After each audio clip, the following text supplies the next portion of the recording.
Well, welcome everybody to today's seminar. I suspect for the audience here, Stan needs no introduction. Is that true? Not everybody's raising their hand, so I guess I have to introduce you, Stan. Don't worry. Stan and I have known each other a long time, and that long time reflects, I think, Stan's incredible role as a figure nationally and globally in tobacco control. When I describe Stan, I sometimes use the word street fighter, which has, I think, been a necessary quality at many times in the so-called tobacco wars, the name of a book that Stan wrote. Just briefly, I think you all know that Stan is at UCSF, where he's had a career of research, some of it in cardiovascular disease, but much of it in tobacco control.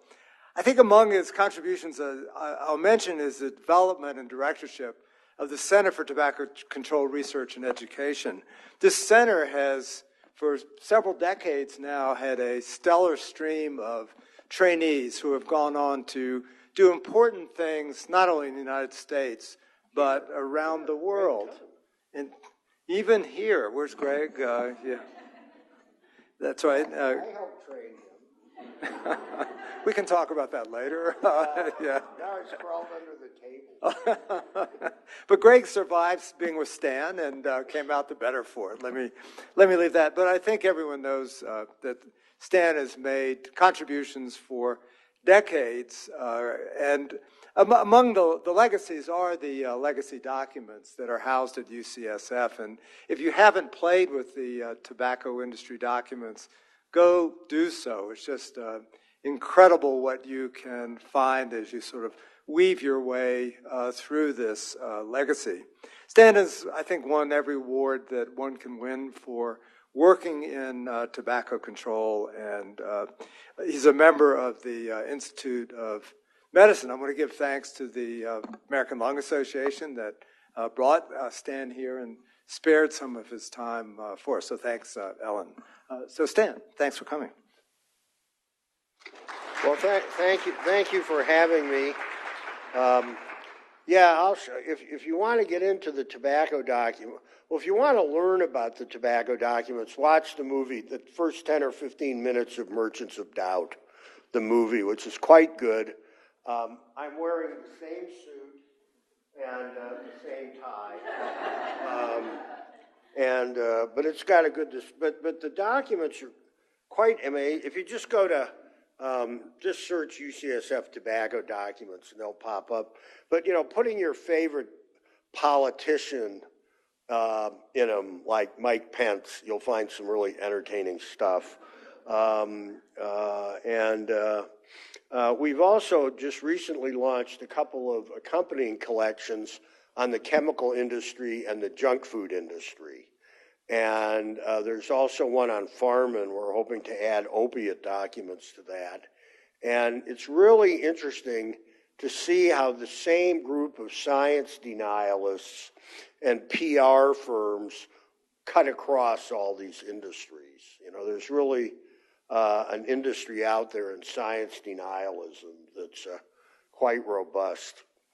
But anyway, I'm here to talk about e-cigarettes, and I call the lecture Back to the Future because, as John said, we've been working on this a long time, and Back to the Future is actually my absolute most favoriteest movie.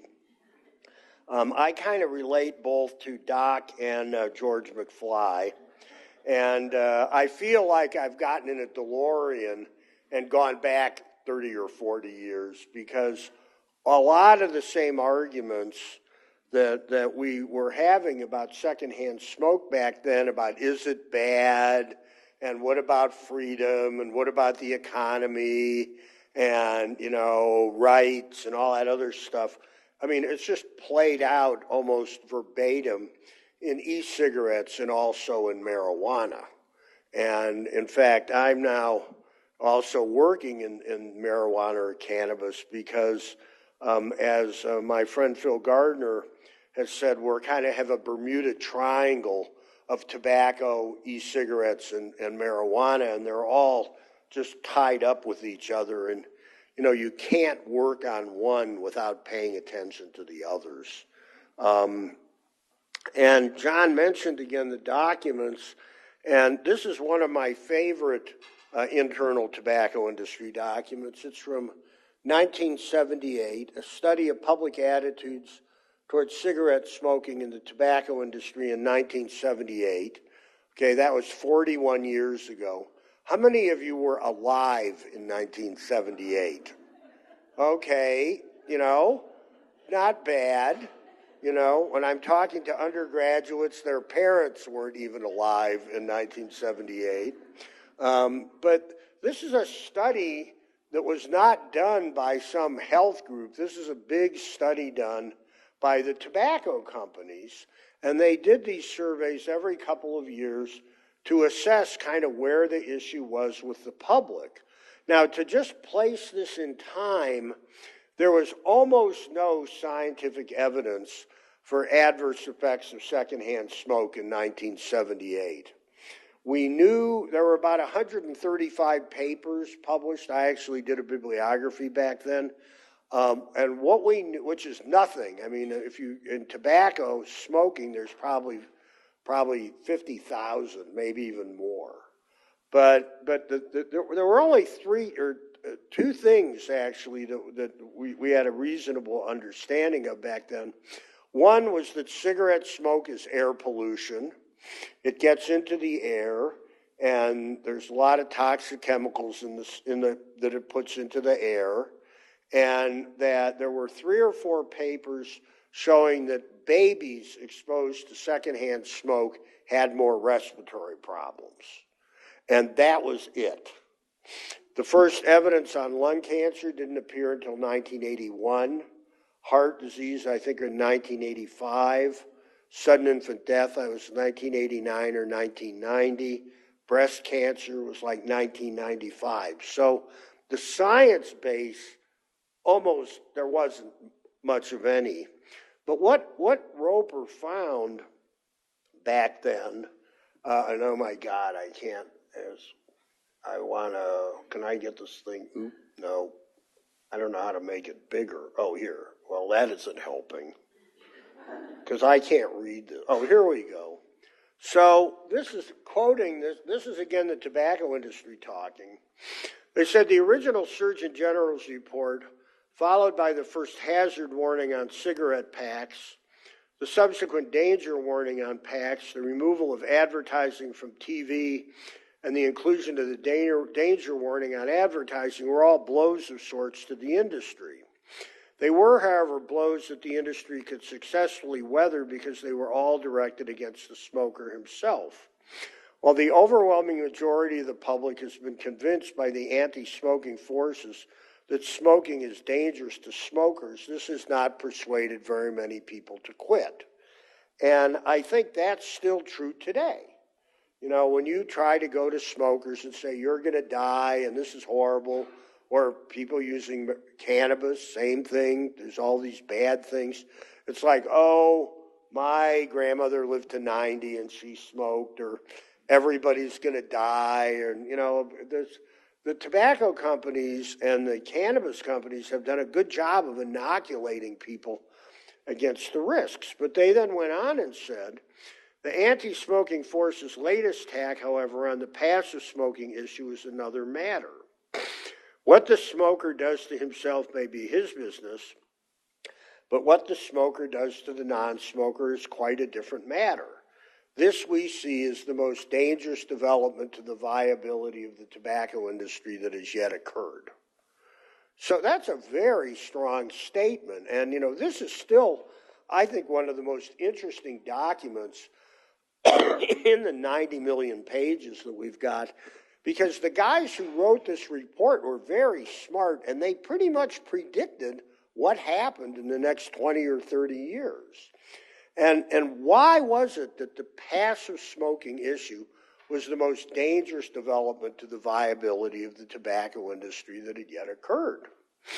Well, to understand that, you have to ask, how did the tobacco companies sell cigarettes? How do they get kids addicted and keep people smoking?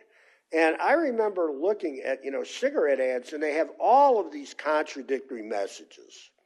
Smoke to be masculine, smoke to be feminine, smoke to fit in, smoke to be a loner, smoke to be dainty, smoke to be muscular, smoke to be elegant, smoke to be grungy. I mean, all these contradictory messages.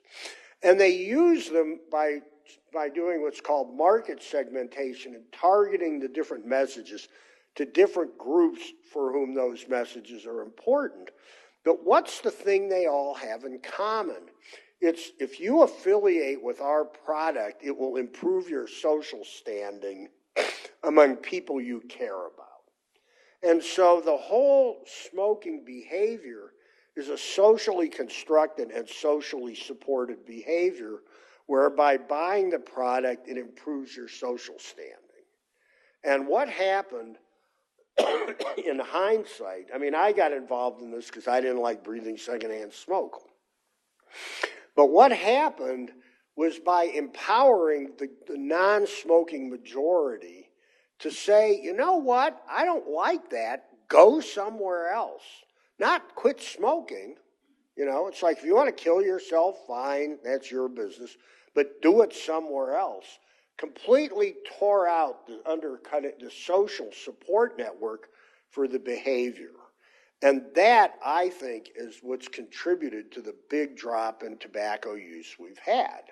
So it's all about social acceptability and social norms. And, I think, like you have a bill in the legislature here to include e-cigarettes in the state's clean indoor air law. That's really important because it will signify an empowerment of the vast majority of people who don't use e-cigarettes to say, I don't have to breathe that shit. If you want to breathe in hot propylene glycol and nicotine and dissolve your lungs, that's your business. But don't do it around me. And that's a very, very powerful message. And the tobacco companies have never come up with a good antidote to that. And the same thing is true, at least for inhaled cannabis, because it pollutes the air too. People should not have to breathe that stuff. And I think that's a very important message to be out there with in both legislation and, more important, in public education. Now, for people who don't know do people here know how an e-cigarette works, or should I go through it? Who wants me to go through it? Okay. So, yeah, if 4 people say go through it, that means half the audience wants to. So the way, there's no pointer here. Oh, this is a pointer, I think. How do I make it point? No?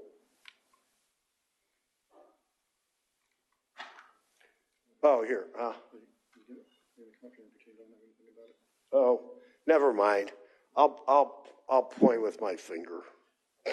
So this is a second generation e-cigarette, but they all work basically the same way. So you have a battery, which is the bottom part, and then there's a tank that has a liquid in it, and the liquid is typically vegetable glycerin, propylene glycol, nicotine, and flavorants. And then there's a wick, and around the wick there's a heater coil wrapped.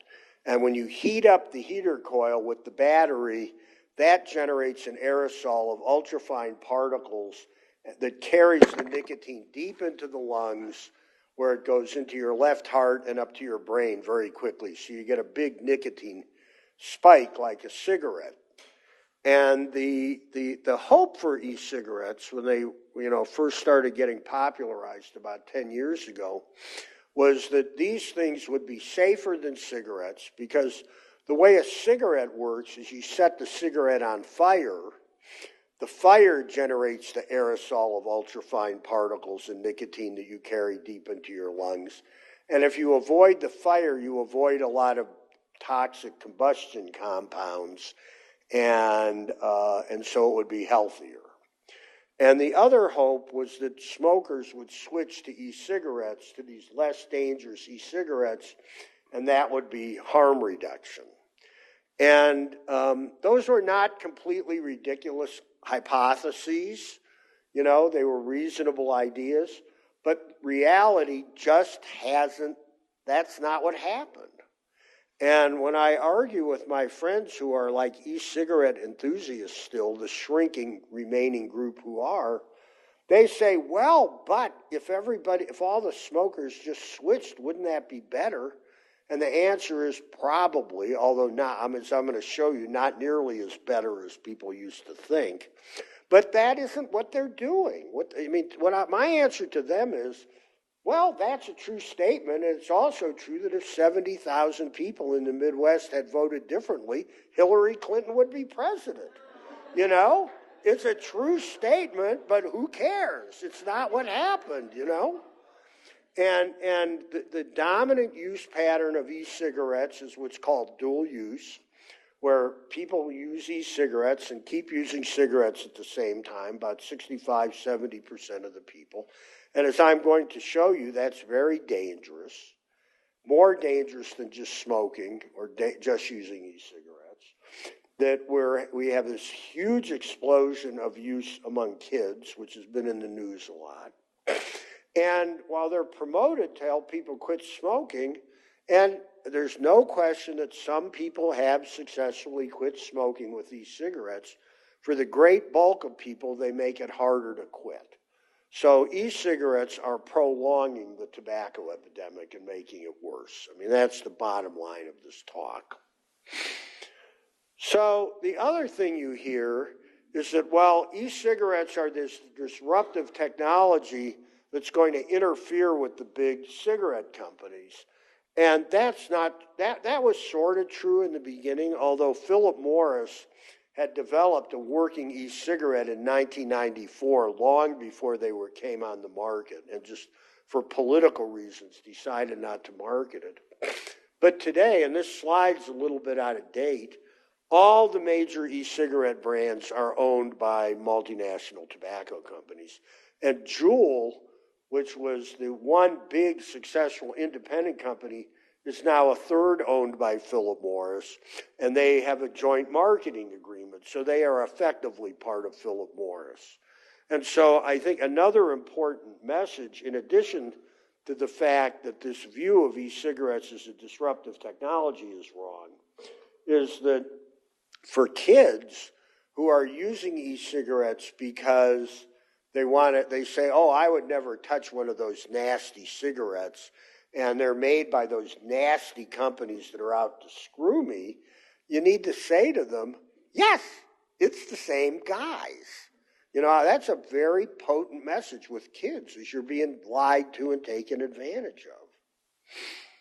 Now, you know, the new product, the innovative product on the market now is Joule, which is actually based in San Francisco, where I come from, and they're just desperate to get some friends in the health community. And they actually came out, they invited us to come down and visit them, but we would have had to sign a non-disclosure agreement. So we invited them to come to UCSF, and Pam Ling, one of my colleagues, and I and a couple of postdocs met with them. And they were just shocked that all these kids are using their mango-flavored Joules, you know.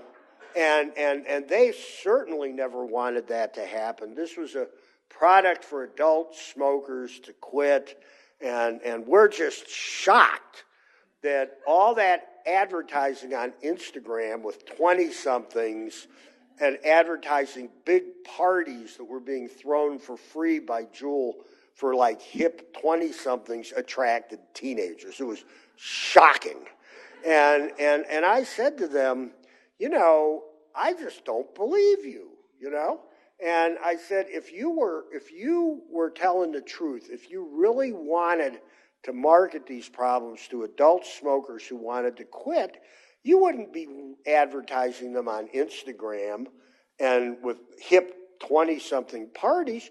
You'd be putting them on the evening news next to the ads for Gas X and erectile dysfunction drugs, right? And if you just compare, I ought to make a slide of this, the typical Gas X ad next to the typical Joule Instagram post. You know, you do not need like a lot of content analysis to see the difference. Now, there are a couple of things about Joule that were, in addition to their brilliant social marketing campaign, that were very important technical innovations. In addition to like a product which is like totally cool and hip and that kids like. The first thing is they changed the e-liquid. If you bought a traditional e-cigarette, it was propylene glycol, glycerin, nicotine, and flavorants, and the nicotine was essentially a free form, and you freebase the nicotine. Well, because nicotine triggers a gag reflex, there's a limit to how high the concentration in the aerosol could be. And Joule came up with the idea, and I don't know all the chemistry of this, but using a nicotine salt and putting benzoic acid in the liquid, and that allowed them to deliver a much higher nicotine dose in each puff that people could actually inhale. And it makes them much more dangerous because you're giving a much higher dose for the same amount of aerosol inhaled. And now, while they innovated this, all the other companies have copied more or less the technology, so it's everywhere. The other thing about Joule that's very interesting is they look like a USB device, and the way they work, to recharge them, you have a little pedestal that you plug into the USB port in your computer, and then the Joule sits on top of it. And if you look at the little pedestal, it has 2 charging points, okay, right? Remember, if you're high school physics, the electricity, there's the positive and the negative. Well, if you look at the bottom of the Joule device, there's 4 contacts, okay? And I asked them, what are the other 2 contacts for? And they said, oh, data. Because they can send data back to Joule, which means that Joule, they would, of course, never think of doing this, but they could monitor the puffing patterns of every single user and optimize, because these things are microprocessor controlled, optimize the nicotine delivery to maximize consumption for every single person. Now, when you say they said, oh, we would never think of doing that. But one of the things we were thinking about doing, because kids actually using these things in class is a big problem, because the puff volume is lower, so they'll go to class and like exhale into their shirt or their sleeve or something, and it's become a game. They said, well, we're thinking about programming these so you can't turn them on in a school. Okay, which, you know that you can, through geocoding, know where the schools are, and they would just sense where the device is and send it a command that don't turn on, okay? And they were saying, like, this is part of our social responsibility thing. And that's when I said, well, what about the data coming back? Oh, no, we would never think of that. To which I said, these things are like Facebook meets the Medellin cartel. And, very few people are aware of this. Many of the, like the Mark 10 e-cigarette, Philip Morris's e-cigarette has this capability. IQOS, which is a heated tobacco product they're marketing around the world, has this capability. And, I think we should be making alliances with the internet privacy people. And, I think, we should be going into every state and getting a 1-sentence law passed that said no tobacco or cannabis product can transmit any information to the manufacturer or anyone affiliated with the manufacturer. We really need to have that discussion. Now, how have they sold these things? It's just like cigarettes. There's an old cigarette ad from the 20s. They're healthy. E-cigarettes are healthy. Freedom, another really major theme. Take back your freedom. You can use e-cigarettes where you can't smoke, okay? And they're elegant. It's a way to get autonomy. Doctors are saying they're a good thing. And as I said, they're a way to circumvent smoke-free laws. And that's not true in California and a bunch of other places. Now, any place you can't smoke, you can't vape, you need to pass that law here. And then, of course, they use sex. And this is an ad from a couple of years ago in Sports Illustrated. And I got a call from Debbie Elliott at NPR about this ad. And what do you say on NPR about this ad? Okay. And I'm usually pretty soundbitey, and I was like, well,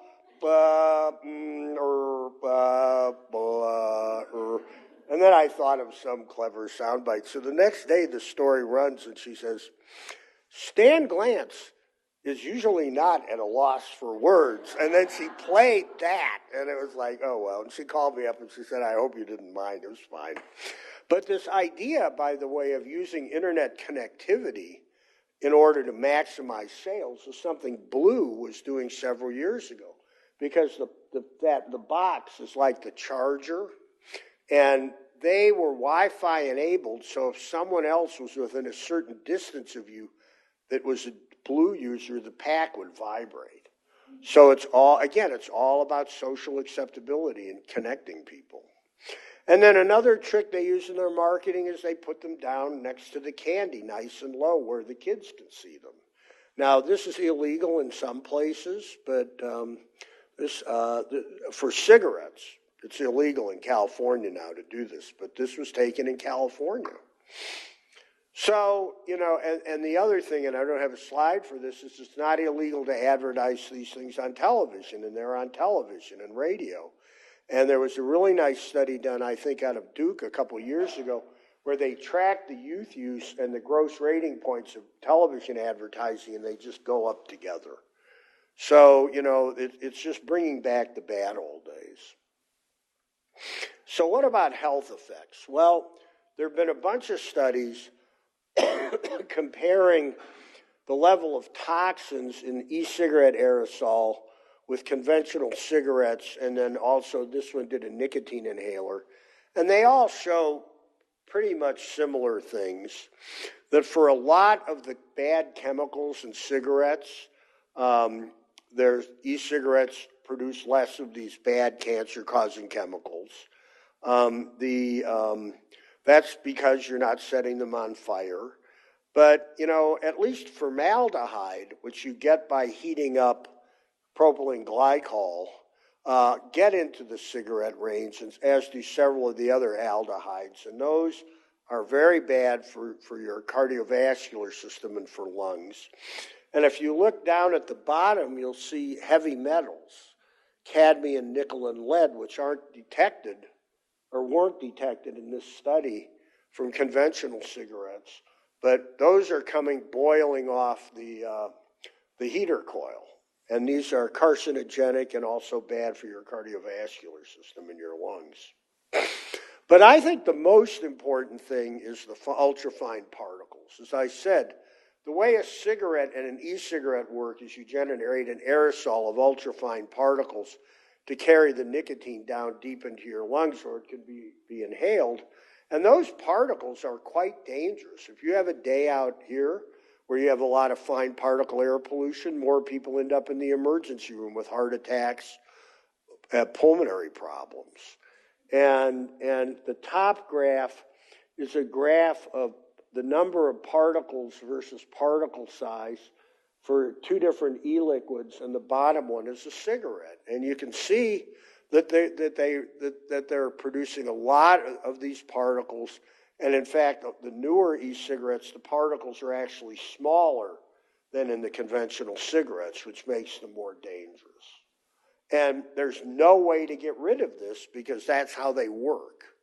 And those ultrafine particles trigger inflammatory processes. They probably have effects on the immune system, and they're bad. And I'll show you a little more data on that later. The other thing that's important is that there's a nonlinear dose-response relationship between exposure to ultrafine particles and cardiovascular risk. And this is a graph of heart disease risk as a function of pollution levels from smoking, secondhand smoke of cigarettes, and air pollution. And you can see that the heart disease risk goes up very, very fast at low levels of exposure. And it keeps going up as you increase the exposure, but it slows down. And for a lot of the cardiovascular effects, and I think increasingly there's evidence for the pulmonary effects, you have this nonlinear dose response where even a little bit of exposure triggers a lot of bad things.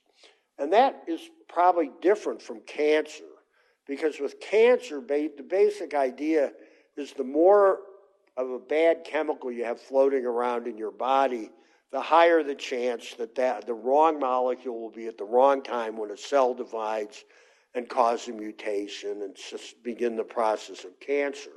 Whereas when you're talking about cardiovascular function, your cardiovascular system is under active regulation. And this is all done with chemical signaling. And there's a fixed number of receptor sites, and there are various enzymes and things like that there's a finite amount of. And once you've turned that off, it's turned off. It's like, if you turn the lights on, you push the light switch up and you keep pushing it up 50 more times, the lights don't get any brighter. And so, your body is very sensitive, especially your cardiovascular system. So, one of the ways to measure this is measuring the effect on your arteries. And it turns out that some of the most important adverse effects of smoking don't occur directly on your heart, it occurs in your arteries.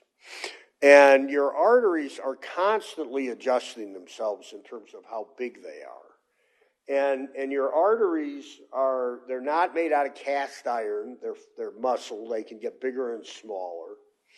And there's a lining of the arteries called the endothelium. It's one cell thick. And the endothelium has two functions. One is it's like a Teflon lining to the arteries, and it protects them. It protects the muscle underneath and keeps fat from getting under there and building up an atherosclerotic lesion. And the other thing they do is they help regulate how big the artery is.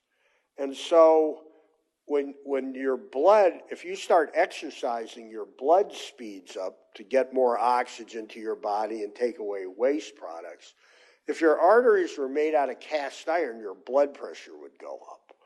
But what happens is the friction of the blood against the lining of the artery stimulates an enzyme called nitric oxide synthase, which releases nitric oxide, which then causes the artery to dilate. And this is a very, very important process in normal cardiovascular health. And if you have screwed up endothelial function, that predicts heart disease later in life. And I don't have time to get into it, but it's also involved in actually triggering a heart attack. Well, the slide you have there, so the way you can actually measure this in people. And the way you do it is you put a blood pressure cuff on somebody's arm and you clamp it down for 5 minutes and cut off the blood flow to their lower arm, and it gets ischemic, it gets starved for blood. That's why it gets tingly. And then you release the blood pressure cuff and the blood rushes down into your arm because the cells are saying like, I need blood. And you can actually measure how much bigger the arteries get with ultrasound. And that's called FMD, flow-mediated dilation. So if you look at the bars closest to me, that's the level of FMD measured in non-smokers. And you can see it's about, when they do this experiment, the arteries get about 7% bigger. That's typically you see around 7 to 10%. And then if you look at the blue bar, they had them smoke one cigarette. And you can see that the flow-mediated dilation got cut about in half from just one cigarette. And we've done work, and these effects happen in about a minute. They don't happen in 15 seconds. It takes somewhere between 15 seconds and a minute. And then if you look at the red boxes, that's an e-cigarette.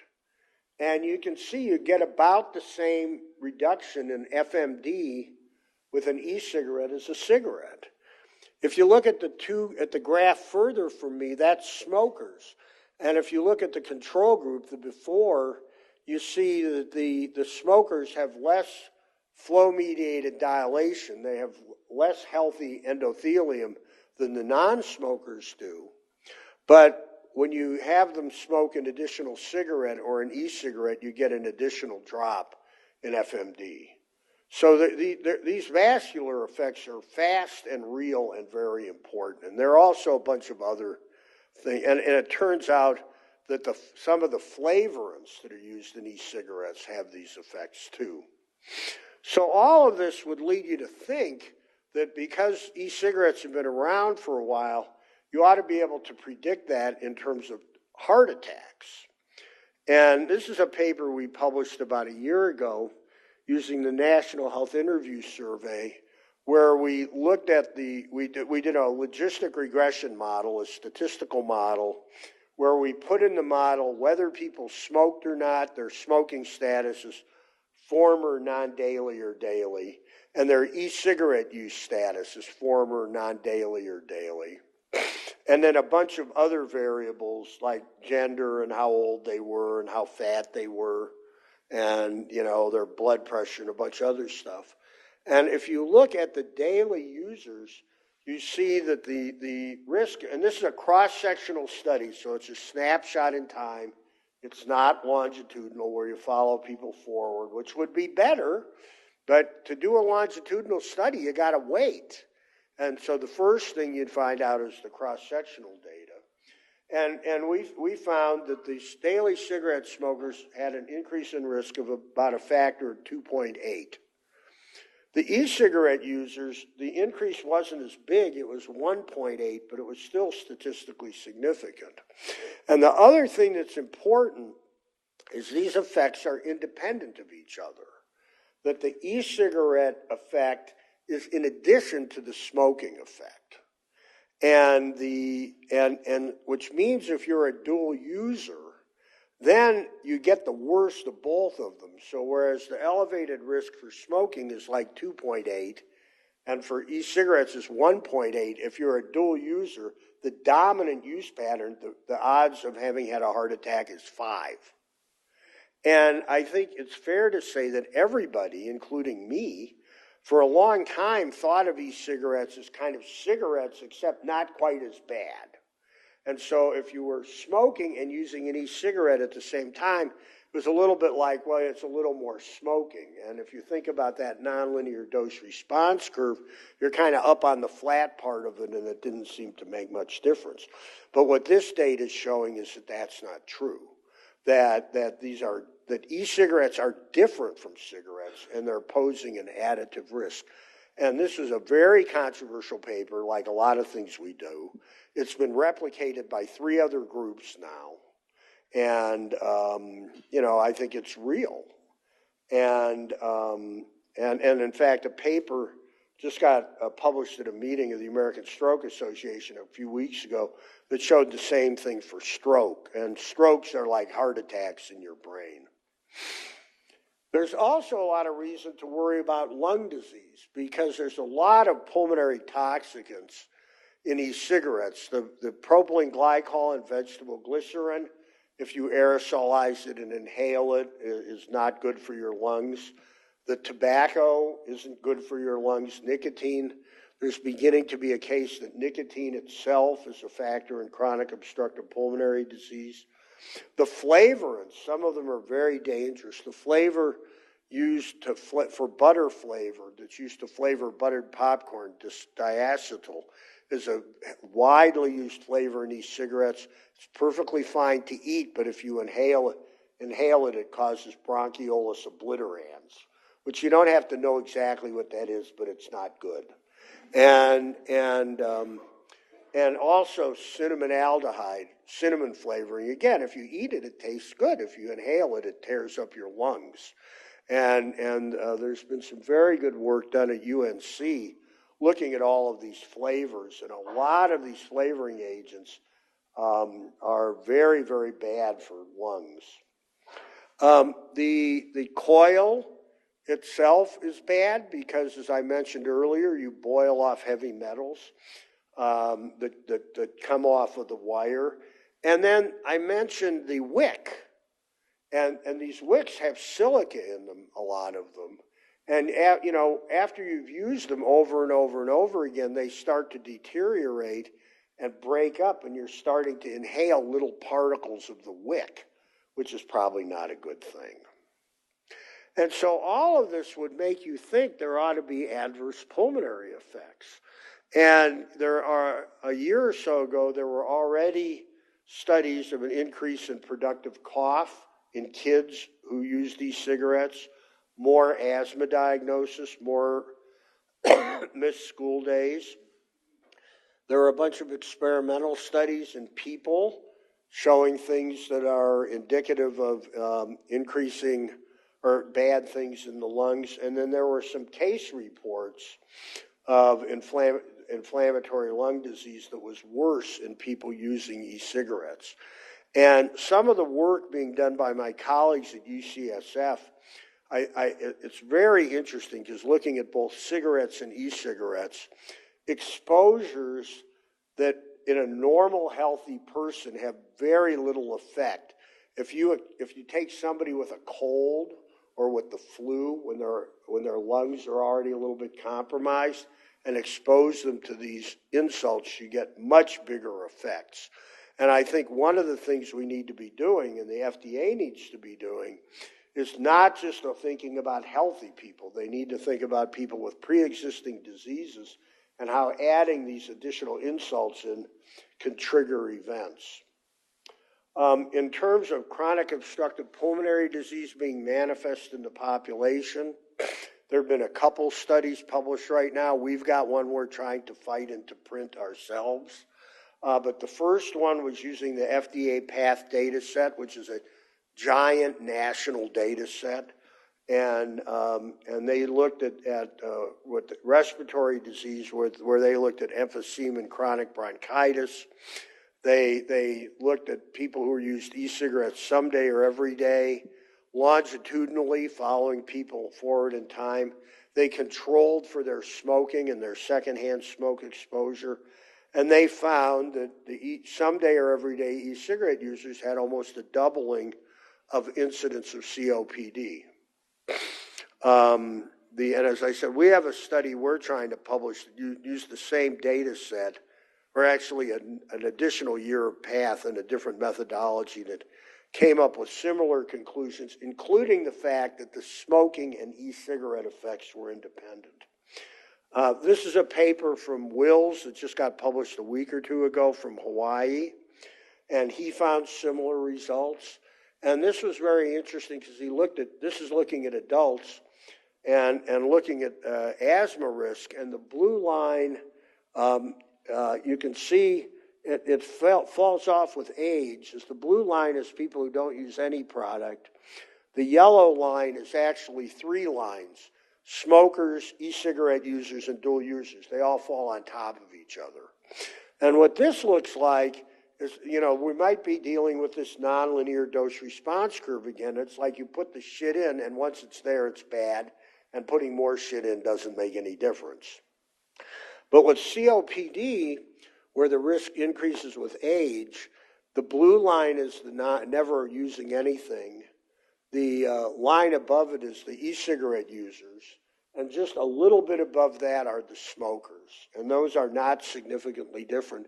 And then the dual users are the yellow line on top. So again, the dual users it's worse than just smoking or just using e-cigarettes.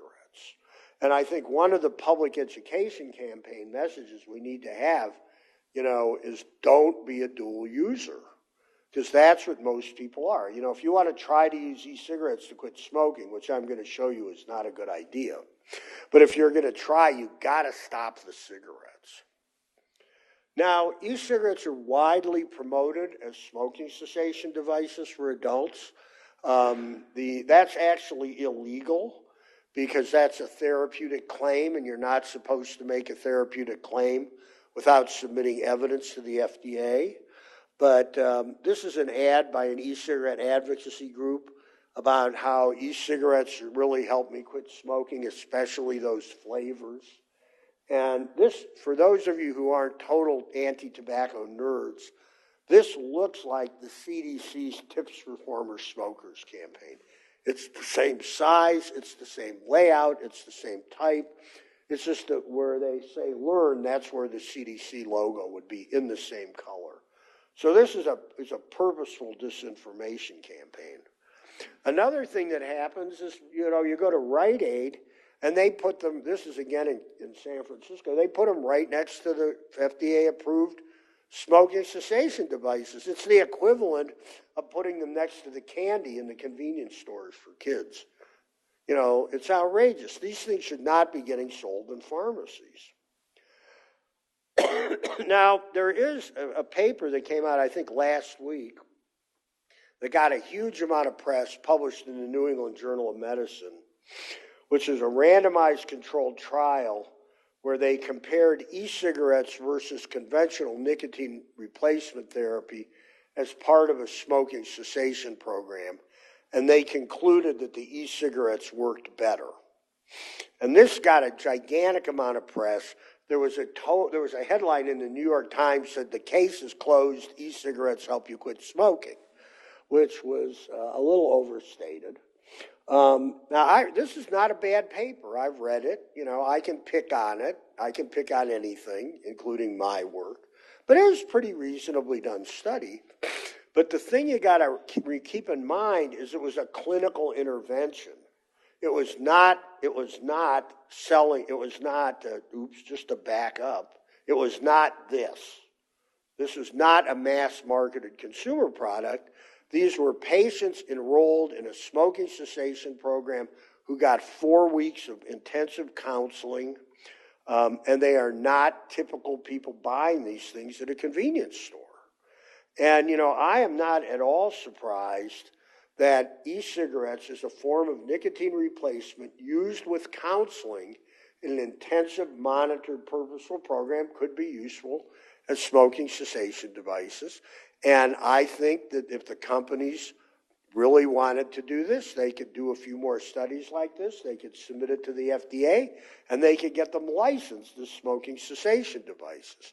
Now, the question this begs, though, is, when you're looking at a medicine, there's the benefits and the risks. And one thing they found is the NRT people, 6 months later, most of them had stopped using the NRT. But 80% of them were still using the e-cigarettes. So, nobody's really looked at the long-term health risks. But, let them do that. I think if e-cigarettes were available by prescription and properly supervised, that would probably be okay. But if you look at what's happening in the actual population, you get a different picture. And this is a meta-analysis I did a couple of years ago. The literature's gotten much larger since then, but the basic picture hasn't changed. And so this is looking at quitting smoking among e-cigarette users compared to smokers who didn't use e-cigarette. No, I got that backwards. You take smokers and you divide smokers into smokers who used e-cigarettes and didn't. And you look at the quitting among the smokers who used e-cigarettes and the smokers who didn't. And then you essentially take that ratio. And I know that's not precisely right, John, but that's a simple explanation. And if the e-cigarettes had no effect on smoking cessation, that odds ratio would be 1, which is the dotted line. If e-cigarettes helped people quit, the odds ratio would be bigger than 1. And you can see there are a few studies where smokers who used e-cigarettes did quit more. But if you look overall, as actually used in the population, e-cigarettes reduce the odds of quitting by about 1/3. So while e-cigarettes are promoted for smoking cessation, they actually keep people smoking. And so if you're Philip Morris, wanting to make as much money as possible, what could be better than promoting e-cigarettes? Because you generate dual use, you produce cessation, you get to sell them the e-cigarettes, and you keep selling them the cigarettes too. You know, you just make gobs and gobs of money. And in fact, this finding is about like over-the-counter nicotine replacement therapy. And there have been several studies of this, and the best one, I think, was done a few years ago by Robert West in England, who's a big harm reduction advocate. And they did a 6-month longitudinal study of people who were trying to quit smoking, and their reference condition was cold turkey. And what they found was if you used medication, not e-cigarettes, this is conventional therapy, with behavioral support, you almost tripled the odds of quitting. If you gave them the medication and just gave them a little bit of support, you still increased the odds of quitting. But if they were just buying the NRT over the counter, it depressed quitting. And so I think about as much as e-cigarettes do. And so I think over-the-counter NRT should be put back on prescription so that it gets used properly. And in fact, the tobacco companies had figured this out back in the 90s. When NRT first came out, the tobacco companies were all hysterical that it would help everybody quit smoking. This is in the documents. And what they found was most people didn't use it right. Most doctors didn't do the counseling. And it was actually keeping people smoking. And that's why the tobacco companies don't fight against NRT. So what about kids? So kids have been in the news a lot. And, you know, I have for many, many years argued that tobacco control programs should not pay any attention to kids. The kids smoke because they want to look adult, and if you want to reduce youth smoking, you reduce adult smoking. And why did I get this thing? And just a second. I didn't realize how my computer was confused. You know, that you should just get the adults to quit, change the social norms for adults, and the kids would follow. And that, in fact, doing youth-focused programming was stupid and a waste of money because, you know, you're better off with the general market. But I think e-cigarettes are different because the epidemic is growing from the bottom up. The e-cigarette market penetration with kids is way higher than with adults. And I think we do need to worry about the kids. And one of the key elements to selling e-cigarettes to kids is all these crazy flavors. And I was at a presentation and somebody was talking about unicorn poop. And I thought they were making that up, you know, and unicorn barf. And how many had ever heard of unicorn poop and unicorn barf? Yeah, you must have like kids, right? Little kids. Yeah, I went home and went on the internet and it's like a real thing. And it's like all unicorns are like the thing with like junior high school kids, you know? And so, and when the e-cigarette companies say, we need a unicorn barf flavor to help adult smokers quit. I mean, it's just bullshit, you know? Now, one of the arguments we heard from a long time was, well, e-cigarette use by kids, yes, it's growing, but they're smoking fewer cigarettes, and isn't that great? So we went and looked at that, and this is the data through 2014 using the National Youth Tobacco Survey. And the top graph is experimentation, and the bottom graph is 30-day use. And the brown bars are cigarette smoking. The dark brown area is dual use, and the yellow is e-cigarettes only. And what you can see from 2004 to 2014 is that the advent of e-cigarettes did not have any effect on the decline in cigarette smoking. But it was adding in this new group, the yellow box, of kids who were initiating with e-cigarettes. And if you look at their psychosocial profile, those are kids you would never expect to pick up a cigarette. So the market is being expanded. Now, the new data that the CDC released on Monday comes out to 2018, and right after 2004, that line flattened out. So since e-cigarettes have really taken off among youth, the decline in youth smoking that has been going on for decades stopped. And the e-cigarette use has just exploded. So Total nicotine use among kids is way up, way up. People have asked the question, is e-cigarette use increase the likelihood of smoking, cigarette smoking, the so-called gateway hypothesis? This is a meta-analysis that was published a couple years ago, and every single study showed kids who used who initiated tobacco use with e-cigarettes were 3 to 4 times more likely to be smoking cigarettes a year later than kids who didn't use e-cigarettes. There's probably 3 times as many papers right now as are in this slide. Every single one of them has shown a gateway effect. And so when you take this together with the big increase in e-cigarette use among low-risk kids, it's not at all surprising that the reduction in smoking has plateaued. And in fact, I think we're going to start seeing cigarette smoking going up as this product, and it's a really, really, really, really big problem. And the interesting thing in England, which is the haven of e-cigarettes, where almost everybody in the health establishment loves them, this gateway effect is not just 3 or 4, it's 12, which gets back to the social norm issue.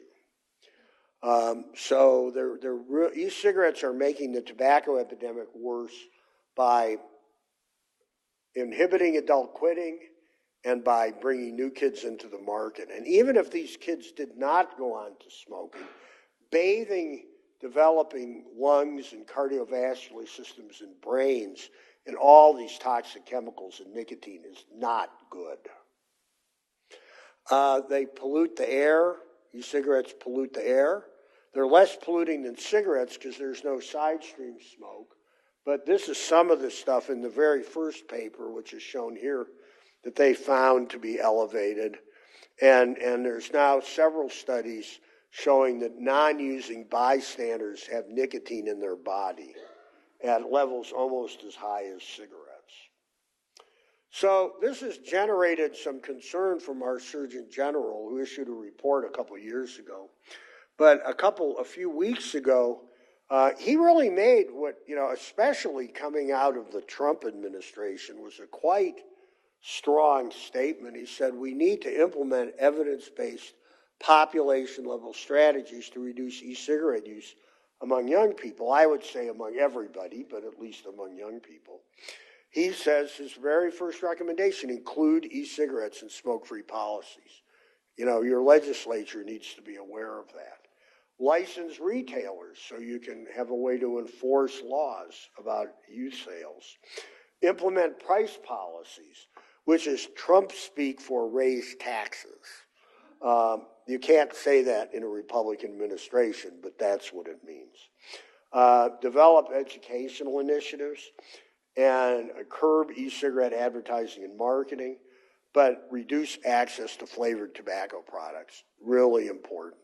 And because flavors play a crucially important role in recruiting kids. They're cool, they cover up the harsh taste, and the huge variety of flavors promotes discussion among kids about the flavors. It's part of the social environment, and it prolongs experimentation while the kids are experimenting with different flavors. It makes it easier to get them addicted. And in San Francisco, we have now passed a law banning all flavored tobacco products without exception, okay? And the day that the mayor signed the law, R.J. Reynolds came in and launched a $12 million campaign to get the law repealed by referendum. And just to scale that, there's 800,000 people in San Francisco. So $12 million in a city of 800,000 people is a shitload of money. It was way more than all it was spent on all the mayoral campaigns. And the health groups came in, ran a really good campaign, and Reynolds got 32% of the vote. So it was so sweet. I wasn't super involved in the campaign, but I was down there for the election night party. And the campaign had done a little polling a week or two before, and they showed it ahead, but by a few points. And everybody was really nervous.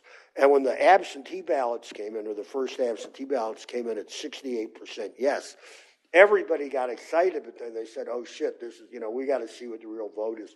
But that 68% held. And as best as everyone can tell, the law is being implemented. It spills over into marijuana. We have vape. Yeah, I know, I'm just about done. We have vaped marijuana. We have marijuana pods for Joule to be vape, has all the same problems. And so what's the bottom line of all this? Well, advertising is back. Something like 80% of the population of America has never seen a cigarette ad on television, but the e-cigarette ads are back. There's rapid youth uptake that promotes progression to smoking. It's deterring quitting. It's polluting the air. It's expanding the tobacco epidemic. So, that's bad. So what do you ask kids? How do you get the kids? Because one of the problems with this is these products have all kinds of different names. And so you got to ask them, not just do you vape, but do you do all this other stuff? And then you need to get more details on how intensely they're using it, because that would affect what you might try to do. And what do you tell smokers? Well, the first thing is if somebody comes in and says, I'm trying to quit smoking and I'm using e-cigarettes, you should not say, that's stupid. You should say, it's good that you're trying to quit smoking, but you got to know that for most smokers, e-cigarettes make it harder to quit. And they should use something that's been shown to work and use it properly, including counseling. If they're already using e-cigarettes, you got to tell them you don't know what's in it. There's no regulation. I got to change the slide because there are now studies of long-term risks, and they got to stop the cigarettes. So just to wrap up, I want you to go back to that stuff I was talking about at the beginning, about social norms and social acceptability. And this is an ad California used to implement their state smoke-free bar law back in the late 90s.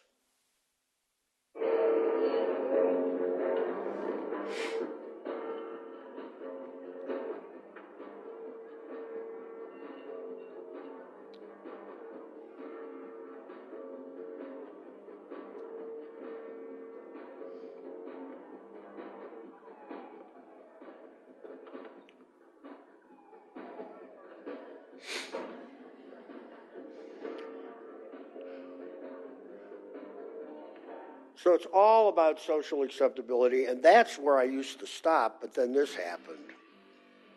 To the land of the free, to the pursuit of happiness, to independence, to freedom of choice, to equality. There was a time when no one was offended by it. That time has come again. Bin, electronic cigarettes, rewrite the rules. Okay, and I was quite bummed out, and then the state of California started doing this. The aromatic end was called tobacco.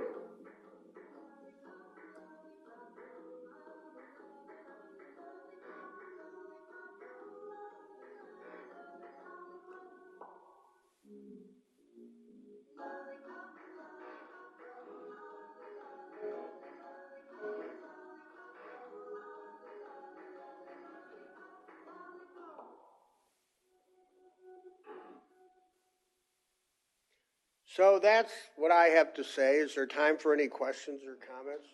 Huh?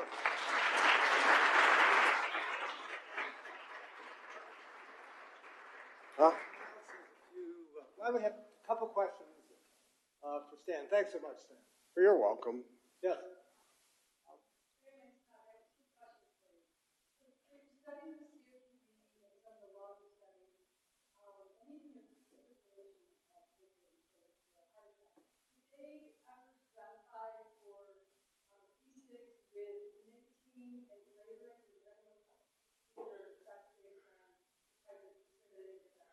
No.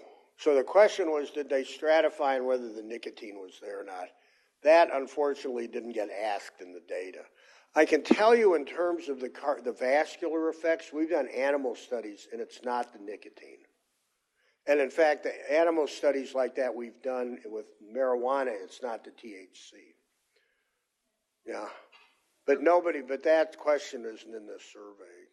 Or it may have been in PATH, but it's, okay, yeah. What other question before we go back to question number 2? Question number 2.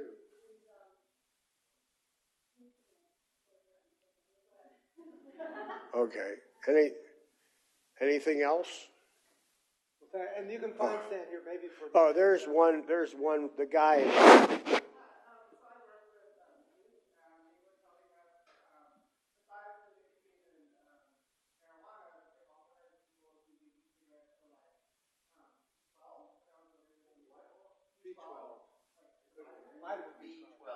B12. Oh.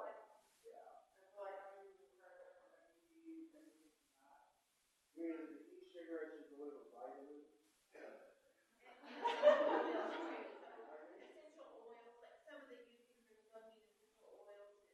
Breathing in ultrafine particles is bad. And a lot of these things, which are fine, aerosolizing and inhaling is bad.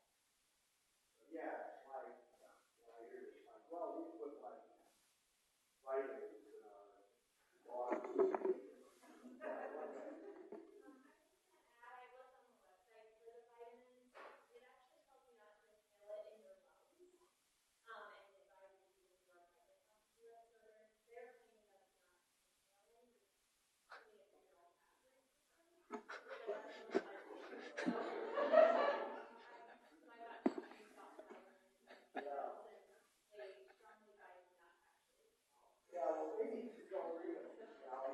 Yeah. So listen, let me thanks Stan again, and I think maybe you'll be available here for a minute. What's your schedule? I don't know. I'm doing whatever she says to do. So thanks. So is that good? Did you like that? I'll send you a copy.